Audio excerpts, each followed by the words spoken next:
Finalement, pourquoi nous sommes là, des orthophonistes? Pourquoi? Parce que nous n'avons jamais eu autant de demandes d'enfants, autant de listes d'attente, et nous avons la conviction clinique, nos observations cliniques nous donnent la conviction que une grande part des enfants qui nous arrivent avaient tout ce qu'il fallait, étaient tout à fait équipés. Or, ils se retrouvent du côté du soin, à un moment donné, puisque rappelons que nous, les orthophonistes, nous dépendons du ministère de la Santé, nous sommes dans le soin. Alors que se passe-t-il? Que se passe-t-il chez ces enfants qui ne développent pas de langage ou pas de langage complexe et qui n'entrent pas dans les apprentissages? Donc je vais laisser Carole prendre la parole. Juste, on a commencé, donc ça fait à peu près une vingtaine d'années qu'on travaille, d'accord? On a toujours, là on travaille beaucoup en libéral, et c'est vrai que ça fait, depuis le temps qu'on dit 5 ans, maintenant ça doit bien faire 7 ou 8 ans, une explosion des demandes de bilan orthophonique d'une part, donc ça c'est quelque chose qui est déjà préoccupant, mais c'est surtout la précocité de ces demandes de bilan orthophonique. C'est des enfants qui... Moi, le plus jeune, il a 21 mois, et puis le plus vieux, il a 4 ans maintenant. Et ce sont vraiment des enfants qui arrivent. Alors, ce qui interpelle les parents, ce sont, bah oui, mais ils ne parlent pas. Sauf que quand les enfants arrivent, on s'aperçoit que, ok, ils ne parlent pas, mais ils ne sont pas un lien avec l'autre. Ils ne sont pas de la communication. Donc, on va essayer avec Elsa de vous montrer comment l'enfant normalement se développe et comment on a essayé de voir ça avec notre spécificité, notre expertise d'orthophoniste, mais pourquoi est-ce que les écrans, finalement, ce qu'il faut vivre avec les écrans, ça, c'est un constat, mais essayer de voir en quoi ça peut perturber, parce que nous avons la certitude maintenant on le dit, qu'une exposition trop précoce, une exposition intensive, c'est vraiment quelque chose qui perturbe le développement de l'enfant dans sa communication, dans sa relation, dans son langage, dans sa compréhension et donc dans ses apprentissages. Alors, on attend juste la première image.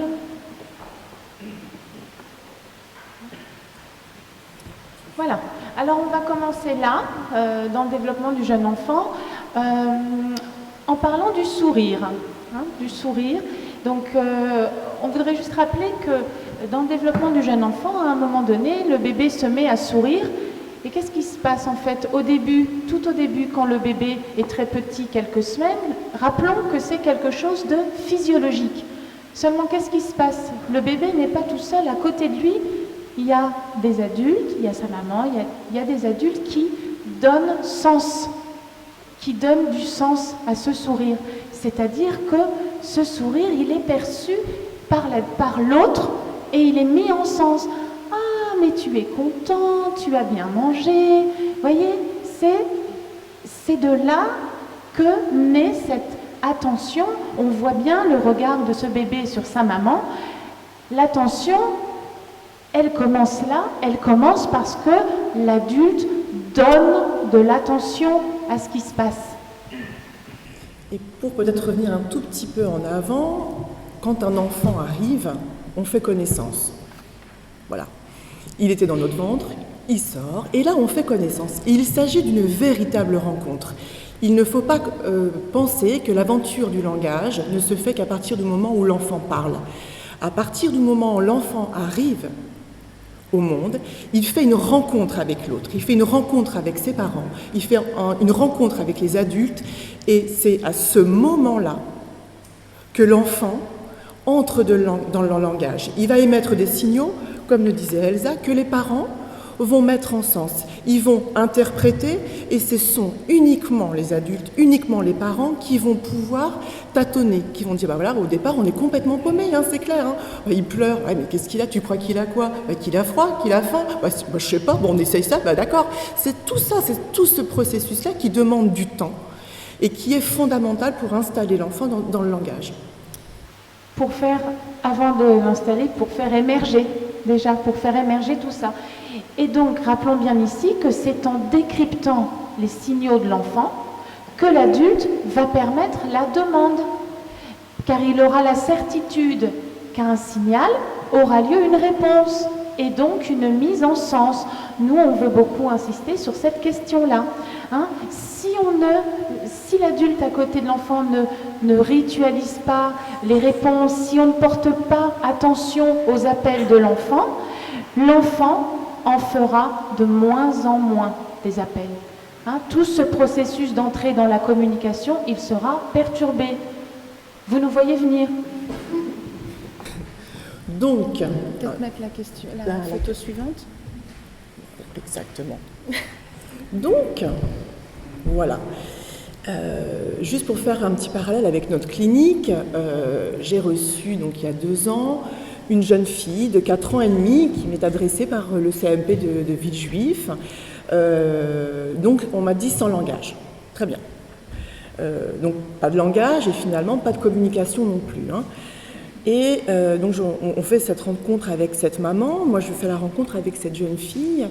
Et puis, je demande à sa maman, mais qu'est-ce qu'elle faisait, à quoi elle s'occupait quand elle était plus jeune, entre 0 et 2 ans, qu'est-ce qui l'animait, qu'est-ce qu'elle aimait faire? Ah, bah madame, vous savez, elle était dans son transat de 0 à 2 ans, bah, elle regardait Dora. Elle regardait Dora. Donc, la maman me dit, alors, elle parle un petit peu parce qu'elle dit daddy et elle dit go. Ce que Dora ne se lasse pas de répéter. Et du coup, je me suis dit, ah oui, d'accord. Donc on a essayé de parler un petit peu de tout ça et de parler justement de l'enfant, même s'il a son capital génétique, il ne peut pas grandir seul. Il ne peut pas grandir seul et les écrans ne peuvent pas décrypter tout ça.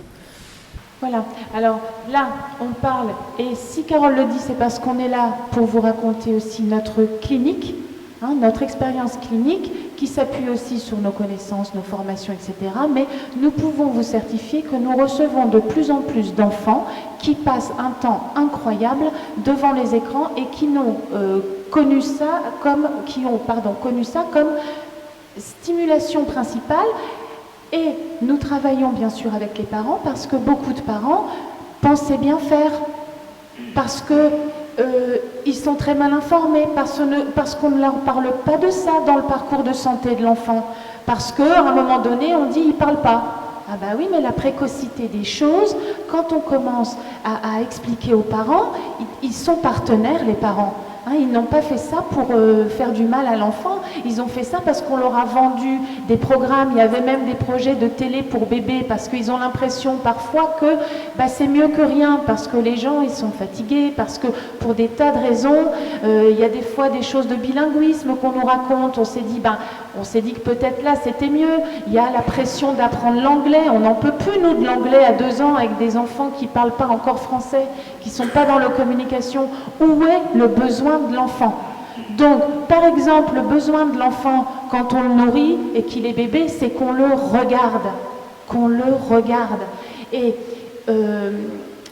moi, je voudrais insister sur cette notion comme de micro-traumatisme de ces objets qui se mettent comme une troisième personne et qui détournent le regard de l'enfant sur la maman et de la maman sur l'enfant.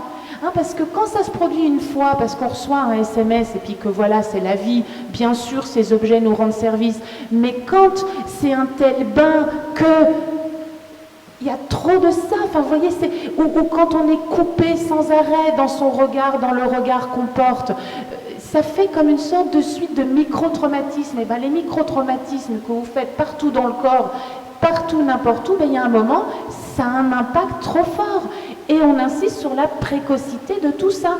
L'attention, le processus d'attention, quand on arrive au bout de la chaîne, qu'on nous envoie des enfants à 4-5 ans, on dit « il ne tient pas en place, hein.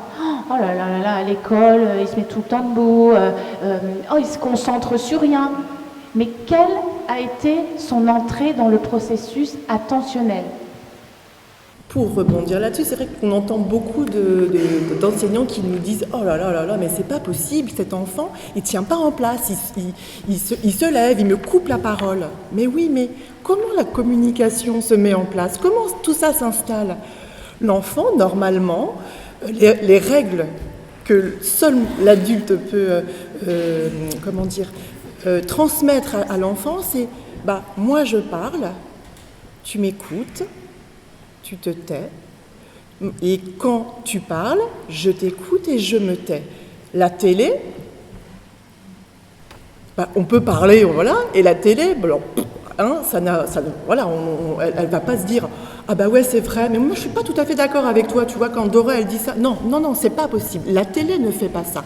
La télé n'installe pas l'enfant dans cette discursivité, dans le fait de on se respecte l'un l'autre, on est vraiment dans la communication. Et vraiment, ça, c'est quelque chose, c'est notre quotidien. Même nous, dans nos cabinets, le nombre de fois où on dit « Attention, est-ce que tu veux bien m'écouter ? Là, je te parle. » On n'entend pas très bien ? Voilà, c'est mieux. Merci, Jacques.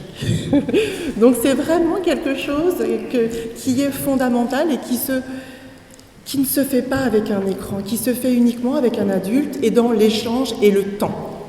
Ce serait même notre spécificité d'humain, d'ailleurs. On va parler, on va faire... Alors, on est obligé de faire rapidement parce qu'on a très peu de temps et qu'on veut faire passer des idées et qu'on veut arriver jusqu'à un certain point, c'est-à-dire jusqu'au langage à proprement parler. À un moment donné de sa vie, le bébé se met à pointer.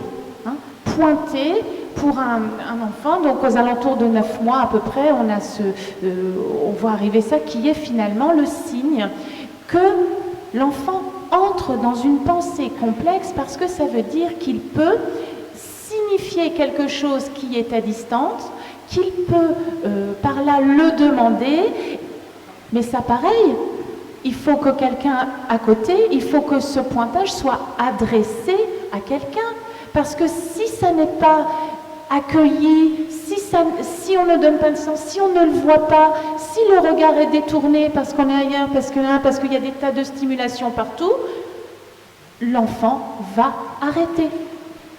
L'enfant va arrêter de le faire à un moment donné. Certes, on est équipé, on parle évidemment ici en dehors de tout handicap, évidemment, on ne parlerait pas comme ça autrement. Nous, on vous parle des enfants, quand tout va bien, qu'il y avait tout ce qu'il fallait, voilà, on parle de ça.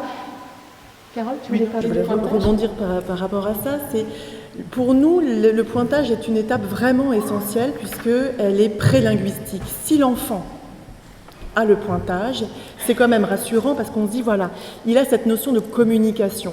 Il a fait l'expérience que, à chaque demande, à chaque signal, il a eu une réponse. S'il a eu une réponse, il va pouvoir anticiper le fait d'avoir une réponse à une demande, et l'enfant, à ce moment-là, peut avoir une demande. Et ça, c'est quelque chose de très important, puisque au départ, le pointage, il est impératif, c'est-à-dire que l'enfant va montrer un objet. Là où il va vraiment s'installer dans la communication, l'enfant va pointer l'objet, mais va regarder l'adulte en même temps. Ça peut vouloir dire « Est-ce que tu peux me le donner, s'il te plaît ?» ou « Est-ce que tu peux me dire comment ça s'appelle ?» Tout ce processus-là, il commence par l'attention conjointe, et à partir de ce moment-là, l'adulte va avoir cette mission d'ouverture et d'amener l'enfant à la curiosité du monde qui l'entoure, ce que ne peut pas faire les écrans. Alors, on voudrait aussi à ce stade,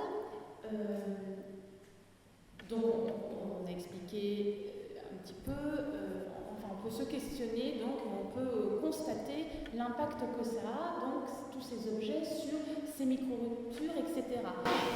Ça a aussi un impact sur le temps que ça vole à l'enfant et sur son temps de jeu, parce qu'on veut rappeler ici que le véritable travail de l'enfant, qui est une phrase de Sophie Marinopoulos, le véritable travail de l'enfant, c'est le jeu. Le jeu est sérieux pour l'enfant. Et nous, on constate que chez les enfants qu'on reçoit, il y a un retard dans les activités ludiques. C'est-à-dire que les enfants qu'on voit à 4 ans jouent et ils ont des préoccupations cognitives, ils ont des façons de voir le monde et de voir les objets d'enfants d'1 an, à peu près. Quelque chose ne s'est pas fait. Donc, sur ce temps-là, surtout ce temps qui est morcelé, parce que quelquefois, les familles, on intervient aussi dans des crèches, et quelquefois, on voit qu'on nous dit, non, la télé est allumée, mais il n'est pas devant, c'est pas pour lui. Eh bien si, parce que de toute façon, du point de vue du cerveau, chez un tout petit, c'est hypnotique, et ça stimule quelque chose de basique, qui est ce qu'on appelle la recherche-orientation, c'est-à-dire, il y a un bruit, je me tourne, quoi que je sois en train de faire. Donc l'enfant qui a besoin de conduire tout un nombre d'expériences, et parfois c'est long, un enfant, il a besoin d'expérimenter, de recommencer, de faire ailleurs, etc. Eh bien, si tout ça est morcelé, interrompu ou n'a pas lieu, il ne peut pas, au bout du compte, entrer dans un langage complexe qui rend état des choses, être dans une narration, avoir des arguments, etc. Donc, 5 minutes. Wow. Alors, on sort notre objet. Notre objet physique. Et c'est vrai que le jeu doit être aussi encouragé. Non seulement il ne doit pas être morcelé, mais il doit être encouragé. Voilà. Donc nous avons recours à un objet extrêmement scientifique, Carole et moi, la cuillère en bois, qui est un objet du quotidien. Je commence. Oui, vas-y, tu commences. Donc on en était à peu près aux 9 mois de l'enfant, quand donc on va donner du sens à tout ça. Donc là on parle du développement normal de l'enfant. À votre avis, quand l'enfant de 9 mois tombe sur cet objet, que fait-il avec? Faire tomber, taper, et puis il va conduire toutes ces expériences-là. Carole, tu voulais m'aider? Nous, les enfants que nous voyons, même s'ils ont 8 ans, même s'ils ont 10 ans, même s'ils ont 4 ans, beaucoup en sont à ce stade de découverte. Nous sommes dans le stade de la découverte, d'éprouver les choses, et ça n'a pas été encore suffisamment expérimenté, ça n'a pas eu de valeur de loi. Les enfants que nous voyons, alors là on a pris la cuillère en bois, je pourrais prendre aussi les petites voitures. Il y en a plein d'enfants qui regardent les petites voitures et qui sont fascinés par les roues qui tournent. Ils font tourner les roues, et pendant des heures.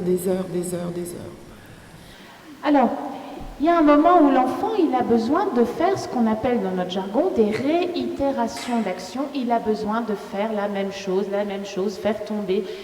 Tout ça, vous voyez, quand ce moment où le bébé fait tomber, puis à un moment, il vous regarde avant de faire tomber, parce qu'il sait ce qui va se passer, parce que vous rigolez ensemble, parce que vous donnez du sens à ça, parce que là, à ce moment, vous vous dites « Ah, t'es un malin, tu sais, tu veux me faire venir » et tout ça. Tout ça, si c'est coupé tout le temps, l'enfant ne passe pas au stade d'après.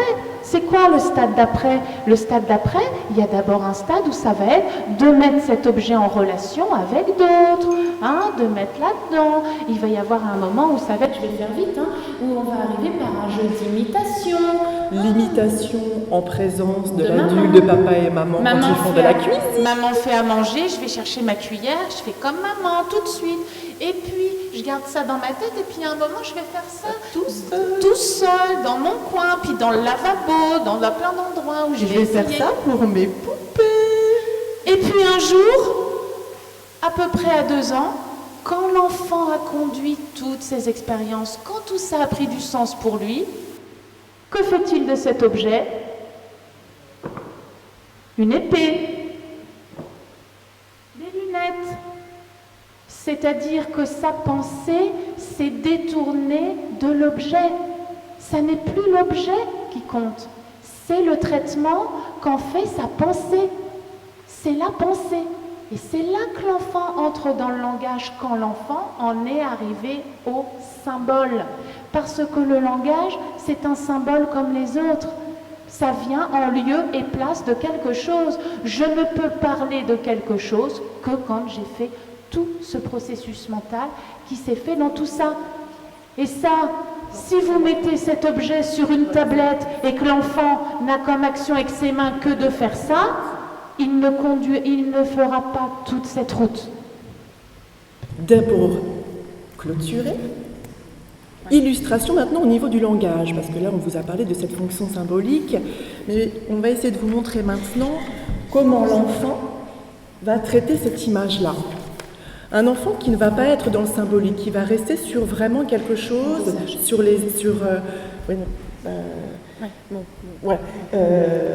parce qu'après, un enfant qui va vraiment rester sur un état ou sur de la description, va dire... Oh. Excusez-moi, celui qui, dans ses activités ludiques, ne voit toujours la cuillère que comme la cuillère, en fait. Hein. Il va regarder, il va faire « Oh, ciel bleu, lapin rouge, lapin gris, herbe, trou. » Et l'enfant qui, lui, va avoir détourné tous ces objets, il va plutôt être dans une il va nous montrer ce qu'il a compris. Oh là là, t'as vu? Ils ont l'air d'être drôlement... Alors, il n'est pas obligé de parler aussi bien que ça, hein, bien évidemment. Mais il va montrer, mais peut-être qu'ils sont très très contents de se voir, alors peut-être qu'ils n'étaient pas très contents avant, ils se sont peut-être fâchés, et puis, t'as vu le gros lapin gris, s'il recule trop, il va tomber. Oui, hein, ça peut être un enfant de 2 ans et demi qui dit, va tomber. Et bien cet enfant-là, il signifie par ces mots même simples qu'il y a tout ce processus derrière. S'il vous dit juste herbe ou lapin, et nous, on voit des enfants qui, à 4-5 ans, nous arrivent et, sur une image comme ça, disent encore lapin. Juste pour clôturer, sans l'adulte, sans le jeu, sans les objets, le langage restera pour certains enfants comme juste une succession d'étiquettes.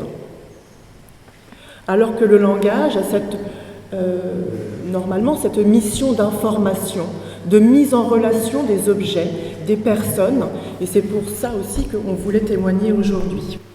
Et moi je veux ajouter que quand on fait un tour dans les jouets premier âge et qu'il y a l'apparition massive des jeux à écran, à boutons, et quand on nous dit, et quand on dit aux parents qu'on met sur les étiquettes, ce jeu va apprendre l'anglais, va faire travailler le langage, les applis sur tablette, je vous en passe, c'est des meilleurs, il faut leur dire que c'est faux. Ça maintient l'enfant dans une description pure. Voilà. Et aussi convaincre les parents, les professionnels, que nous avons tous les ressources. Nous n'avons pas besoin d'aller chercher à l'extérieur de nous-mêmes. Nous sommes compétents, nous sommes humains.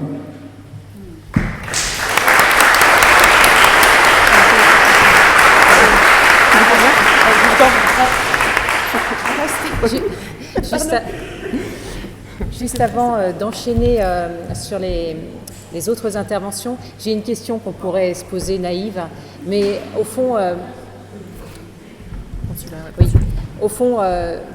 voilà, là vous nous avez décrit un développement idéal d'une maman, d'un papa attentif à leur enfant avec une bonne interaction, mais on sait tous que tous les parents le savent au fond d'eux-mêmes, mais c'est tellement pratique aussi cet objet qui capte le bébé et puis qui nous fiche la paix, qui permet d'être tranquille quelques instants.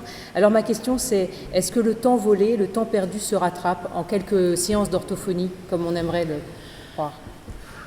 Alors c'est une question complexe parce que, oui, nous, on pense qu'on croit en cette ressource, mais on voit quand même des choses abîmées, on voit des enfants abîmés. Et nous, pourquoi on est là, pourquoi on a fait tout ça? Parce qu'on croit beaucoup en la prévention et que par exemple, on anime des ateliers parents à la ville de Pantin où c'est voilà par exemple une proposition très concrètement que nous on aimerait faire du côté de la prévention, qu'il y ait possibilité de rencontrer les parents et de parler de ça plus tôt, parce que oui, nous avons vu les gens bouger, parce que les gens sont très mal informés, parce qu'effectivement il y a une facilité, parce que le cerveau aime ce qui est facile et ça nous guette tous, je m'inclus là-dedans, hein, voilà, ça nous guette tous, mais qu'une fois que les gens sont informés et quand on rencontre les gens et qu'ils voient tout ça, et ben ils ont envie de faire autrement, et on ne recherche pas de perfection, on ne recherche pas, mais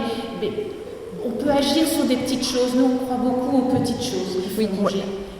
Effectivement, ça rejoint ce qu'on observe tous dans notre pratique professionnelle de l'enfance. Voilà. Oui, ces observations rejoignent ce que nous, on observe aussi, psychologues. Bien sûr, la présence des orthophonistes, des psychomotriciens, des éducateurs, des enseignants va aider souvent à un redémarrage, mais je suis aussi assez quand même pessimiste, c'est-à-dire que chez l'enfant, le temps perdu ne se rattrape jamais totalement. Jamais, jamais. Oui. C'est pour ça que là, on parle de choses que Elsa et Carole ont raconté de façon très précise, très fine et très douce. Mais derrière, il y a un vrai drame. C'est que cet enfant qui arrive à 4 ans et qui n'a été stimulé que par les écrans, ou principalement par les écrans, au lieu d'avoir bénéficié de quelque chose de naturel qui l'aiderait à devenir humain, c'est-à-dire un autre humain qui s'adresse à lui, eh bien cet enfant-là, il a acquis un nombre de retards qui jamais, jamais ne se rattraperont. Progressivement, évidemment, les choses vont se remettre, mais beaucoup plus lentement et avec des séquelles importantes. Et dans le vivre ensemble, parce que parler, qu'est-ce que c'est? Ce que rappelle Alain Bentolila dans Le Verbe contre la barbarie, parler, c'est parler à quelqu'un, à un autre que je n'aime pas. Qu'est-ce qui se passe en ce moment? Est-ce qu'on peut se parler entre gens qui n'avons pas le même point de vue? Est-ce qu'on apprend à nos enfants? Qu'est-ce qu'on donne comme moyen à nos enfants pour exprimer, pour pouvoir parler à l'autre, pour pouvoir être en lien avec l'autre? Tout ça, c'est du langage. Hein? Le langage, il permet de mettre à distance des émotions, il permet de négocier, etc. Hein? C'est tout ça aussi la perspective du langage. Et nous, dans le soin, on ne pourra pas rattraper tout ça, effectivement. Moi, je me permets juste, pour répondre à ta question, Sabine, c'est que nous, orthophonistes toutes seules, j'ai envie de te dire, on ne peut pas. Bien sûr. Avec les parents, on arrive à faire des choses extraordinaires. C'est vrai, mais nous, toutes seules, moi je suis maintenant persuadée qu'on ne peut pas faire les choses. Avec les parents, en se mettant vraiment à prendre en compte leurs conditions sociales, leur compréhension des choses, voilà, on peut y arriver. Après, complètement, on ne sait jamais. Il n'y a pas de généralisation. Okay. Que moi, je suis concernée dans ma famille, où j'ai ma sœur en fait qui est née avec des problèmes, qui est née prématurée, donc il y avait des problèmes, et elle a dû faire 10 ans de séances d'orthophonie. Et ça me fait penser à l'expression de Bernard Stiegler en 2014, où il dit on est en train de faire le massacre des innocents. Et ben nous, on la mettait devant la télé à 2 ans, quoi. C'est que après que moi j'ai réalisé qu'on était en train de la massacrer encore plus, quoi. Et quand j'ai vu la conférence 2014, c'est là que j'ai réalisé que votre profession en particulier allait être extrêmement sollicitée de plus en plus. Et je le vois encore à présent avec des parents de l'école maternelle de mes enfants. Et voilà, ils sont obligés soit de les mettre dans les ateliers d'accompagnement supplémentaires qui ont lieu le midi, soit de solliciter les orthophonistes. Donc voilà, donc vraiment, c'est vraiment triste, quoi. Et je suis d'accord aussi avec ce que dit Sabine Duflo, c'est que le temps perdu, je pense effectivement, il se rattrape pas, quoi. Voilà. Merci. Est-ce qu'il y a une autre question dans la salle? Remarque? Oui, je vais me présenter. Bonjour, donc je m'appelle Sandra, je suis là en tant que maman, je suis aussi là pour ma profession qui est la kinésiologie, je travaille beaucoup avec les enfants aussi, et puis pour l'école, voilà. Et je me rends compte dans tout ce que vous avez dit que même quand on essaye de mettre en place cet échange pour donner du sens, communiquer avec les enfants et qu'on cherche des supports pour nous aider pour ça, par exemple l'école nous propose naturellement le petit quotidien, enfin là je le nomme mais c'est vrai pour n'importe quel support papier ou d'échange avec l'enfant, le support ramène toujours à l'écran, c'est-à-dire qu'il propose à la fin, au lieu de, enfin je sais pas, je me mets pas à leur place, mais peut-être de proposer des jeux qui vont mettre en lien les enfants entre eux, ça ramène toujours à l'écran, à les regarder sur internet ci ou ça, et que c'est très très dur, et je sais pas comment, enfin voilà, c'est plus un témoignage qu'une question, parce que je pense que tous les parents se posent la même. Comment faire pour ne pas dériver systématiquement. Et puis maintenant il y a des tablettes dans les écoles, alors on est encore plus couillons. Oui, je pense que cette question elle sera abordée par Louise Bonod tout à l'heure sur ça ramène à la question de la place des écrans dans les écoles ou avec les enfants qui ont maintenant par exemple les devoirs en ligne ou des choses comme ça. Oui. Et des tout petits, les tablettes, ils manipulent déjà ça mieux C'est-à-dire que nous. Oui, Donc on n'a pas ce que besoin. vous dites, c'est qu'effectivement, il faut aujourd'hui, actuellement, de très fortes convictions parentales pour pouvoir résister à ce qui n'est pas simplement une publicité, enfin, c'est pas simplement le marketing, enfin l'industrie du numérique qui essaye d'imposer son produit, mais il y a aussi, il faut le dire, un discours du gouvernement, en particulier pour l'éducation nationale, en faveur de l'utilisation de ces objets et au mépris d'une connaissance des fondamentaux dont nous ont parlé Elsa et Carole. Exactement. On croit qu'en mettant des moyens énormes de technologie, on arrive à un résultat supérieur, alors qu'en fait, c'est complètement ailleurs que ça se situe. Oui, tout à fait. Donc là, je pense que Lisbeth reprendra ça. Voilà. Une autre réaction? Si quelqu'un veut poser une question, oui, si vous voulez bien vous approcher. On pensait avoir un micro-baladeur, mais on n'en a pas. Donc, le docteur Françoise Roussel, qui travaille à... Donc on va leur demander, est-ce que depuis un mois, Je travaille avec les adolescents, mais c'est pas de ça dont je voulais parler.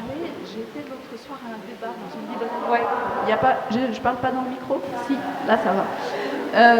Un débat avec quelqu'un dont vous avez peut-être entendu parler qui s'appelle Céline Alvarez, qui vient de sortir un livre qui s'appelle Les lois naturelles de l'enfant et qui me semble résonne beaucoup avec ce qui vient d'être dit sur à la fois le développement cérébral de l'enfant et avec des choses qui se déterminent à ce moment-là, mais qui sont d'une potentialité très forte et que du coup, elle développe une pratique pédagogique qui est innovante et très intéressante, qui montre que finalement, en modifiant...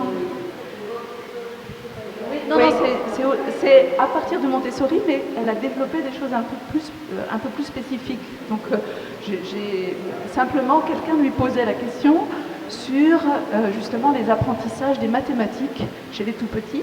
Et un père qui était venu avec un logiciel, son enfant avait appris quelque chose sur le logiciel, et elle s'est aperçue qu'avec le logiciel, il savait faire, mais en manipulant les objets, il ne savait pas, et il ne savait pas vraiment compter. Donc là aussi, la différence entre l'impression qu'on peut avoir... Le 2D et le 3D. Ouais, qu'on stimule l'enfant, et en fait, c'est totalement décalé de ce dont l'enfant a besoin. Oui. Alors moi, on entend, j'ai l'impression que c'est ce micro en fait qui marche pas. Il fonctionne? C'est bon? Bon. Je voulais répondre un peu sur 3 points en même temps finalement, parce que sur toutes ces choses qui ont été dites, donc déjà madame qui est kinésiologue, je ne sais pas où elle est, qui posait cette question, comment est-ce qu'on fait en tant que parent? Donc déjà, oui, c'est compliqué, mais nous on veut faire passer l'idée que celui qui dit stop, c'est le parent. Et que jusque tard, jusque 18 ans, le cerveau n'est pas assez mature pour se stopper tout seul dans quelque chose qu'on aime faire et qui prend la place et tout ça. Donc, j'allais dire, la première chose, c'est se faire confiance parce que les parents, vous êtes compétents. Et que si vous trouvez que là, ça suffit, ça suffit. Et que... nous, on est aussi confrontés à ça, ce qui me permet aussi de répondre sur la question de Céline Alvarez qui fait effectivement un travail absolument remarquable. Les enfants sont sur les objets, elle travaille beaucoup. Alors bien sûr, il y a Montessori, etc. C'est une autre pédagogie. Oui, de toute façon, elle travaille, elle y va, elle travaille avec les parents et tout. Maintenant, elle vient de sortir un livre que je n'ai pas encore lu, mais qui s'appelle « Les lois naturelles de l'enfant ». Faudrait voir parce que c'est vrai qu'il faut regarder l'enfant, mais on veut faire passer aussi l'idée qu'il y a le parent à côté qui montre aussi des choses, qui met en sens. Enfin, vous voyez, c'est un peu un aller-retour. C'est pas non plus, tout vient pas de l'enfant non plus. Quant à la construction des mathématiques, j'ai fait une réponse au journal Elle parce que il faut lancer des alertes, il faut répondre. Nous, on doit répondre. Déjà. On n'apprend pas les mathématiques à 2 ans, il faut arrêter avec ça, c'est faux. On construit, on a besoin à un moment donné de sa vie du nombre pour faire des choses. Soit on a ce besoin, soit on ne l'a pas. Nous voyons arriver des enfants étiquetés dyscalculiques, ils ne sont pas dans le besoin du nombre, ils sont entrés du côté du soin parce qu'on ne sait pas quoi faire pour eux. Si l'enfant n'éprouve pas les choses dans son corps, s'il n'est pas avec des quantités d'objets, s'il ne transite pas, s'il n'est pas amené à un moment donné à organiser ses objets pour lui-même, s'il n'y en a pas qui disparaissent, s'il n'y en a pas, vous voyez, tous ces regroupements, tous ces déplacements, toutes ces collections, tous ces trucs que l'enfant met dans une petite valise qui transporte où vous ne comprenez pas ce qu'il fait, vous dites mais c'est pas vrai, il m'a encore démonté le tiroir. Si il ne fait pas tout ça, il n'y aura pas de mathématiques. Et c'est pas parce qu'il est sur un jeu, même étiqueté Montessori dans une application, que ça va changer quoi que ce soit. Moi, je les ai testées, les applications, quand j'ai répondu à cette journaliste. Je vous le dis, hein, j'étais hors de moi, parce que mon métier, je suis formée justement pour la rééducation des troubles logico-mathématiques. Tout ce qu'on fait là, ça vient de là en fait, parce qu'on l'a vu dans le soin et que petit à petit on est remonté jusqu'à la source pour comprendre, mais bon sang, mais qu'est-ce qui se passe? Eh bien, il se passe ce qu'on raconte là. Et quand on dit, voyez cette appli étiquetée Montessori, moi je prends position clairement, je vous le dis, en tant que personne du soin, c'est faux parce que déjà, vous imaginez sur l'appli, on ne peut pas se tromper. Quand vous vous trompez, dans les quantités, ça disparaît. Moi je pense que Maria Montessori, elle se retourne dans sa tombe quand elle voit ça. Parce que quand on est en train de nous dire on va faire du dénombrement et que en fait, pour représenter 37 sur un écran, et ben en fait, c'était pour représenter, je vais vous dire 34, et ben en fait vous aviez 7 objets à l'écran, hein, parce qu'il y avait 3 barres de 10 et 4 barres de je sais pas quoi, mais c'est comment voulez-vous que l'enfant mette en sens? En fait, ces applis, c'est souvent très simple. Vous faites glisser, vous faites n'importe quoi, ça s'efface, vous recommencez. Ça ne construit rien. Ce qui construit, c'est que c'est la main, quoi. C'est ce qu'éprouve l'enfant. Voilà. Alors on va... Merci.